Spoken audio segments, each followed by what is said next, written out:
የግምገማ መድረኩን የመሩት የቅርንጫፍ ጽሕፈት ቤቱ ስራ አስኪያጅ አቶ ስንታየው ሳልልህ ባለፉት ጊዜያት የተከናወኑ ጠንካራ ጎኖችን ማስቀጠልና በቀጣይ ጉድለቶችን ማረም በሚቻልበት ሁኔታ ላይ መመካከር አስፈላጊ ነው ብለዋል።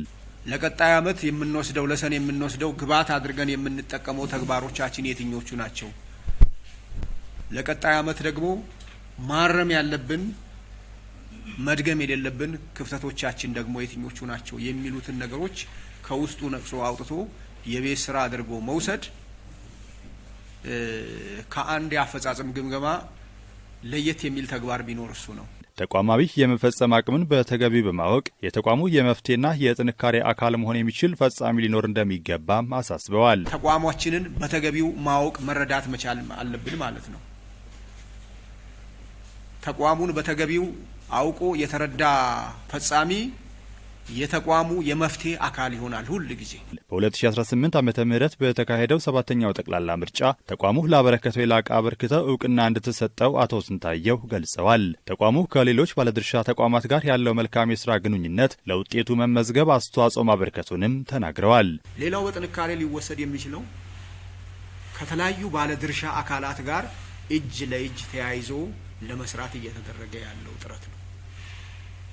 ከተለያዩ ባለድርሻ አካላት ጋር ሚዲያ አይሶሌትድ ተቋም አይደለም።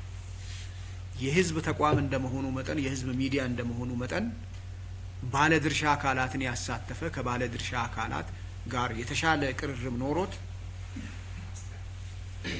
ስራውን የሚፈጽም ተቋም ነው። ከዚህ አንጻር ያለው ነገር የተሻለ ነገር ነው ብሎ መውሰድ ይቻላል። በተቋሙ አገልግሎት የሚሰጡ አንዳንድ የሚዲያ መሳሪያዎች ማርጀታቸውን የገለጹት አቶ ስንታየው ነገር ግን በተቻለ መጠን ስርጭት ሳይቆራረጥ አገልግሎት መስጠት መቻሉን አንስተዋል። የተቋሙ የገቢ አቅም እንዲያድግ የማስታወቂያ ስራዎች ላይ በልዩ ትኩረት መስራት እንደሚገባም አሳስበዋል። ስለዚህ የማስታወቂያ ስራ ሁላችንም ልንሰራ ይገባል።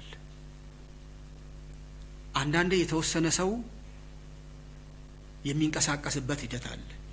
ሁሉም ሰው መሳተፍ መቻል አለበት። ሁሉም ሰው ሀሳብ ማመንጨት መቻል አለበት። ቅሬት ማድረግ መቻል አለበት። ገቢ መምጣት የሚችልበት ሁኔታ ላይ ማለት ነው። ያ ካልሆነ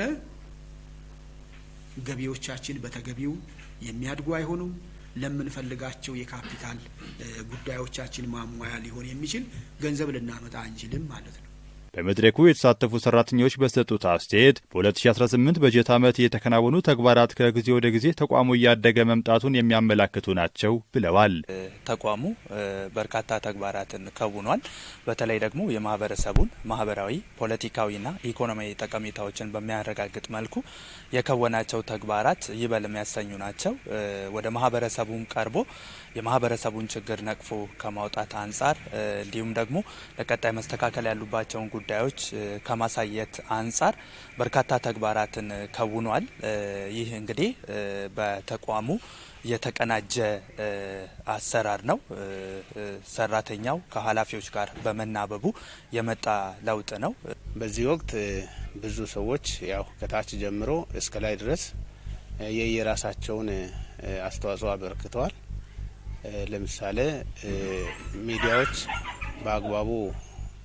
በአግባቡ እንዲሄድ ስርጭት በአግባቡ መኖር እንዲችል ከታች ጀምሮ እስከ ላይ ያለው ፈጽሞታል።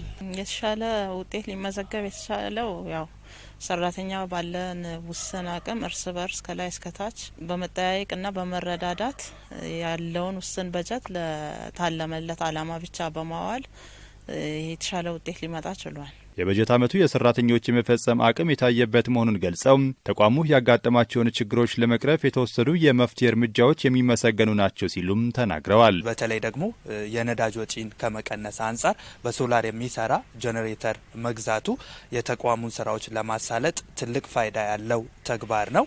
በዚህ ውስጥ በጀት በአግባቡ እንድንጠቀም ከረዱን ስራዎች መካከል የታችኛው ፈጻሚ እያንዳንዱ የሚጠበቅበትን በማድረጉ ተቋሙ ስኬታማ እንዲሆን አድርጓል።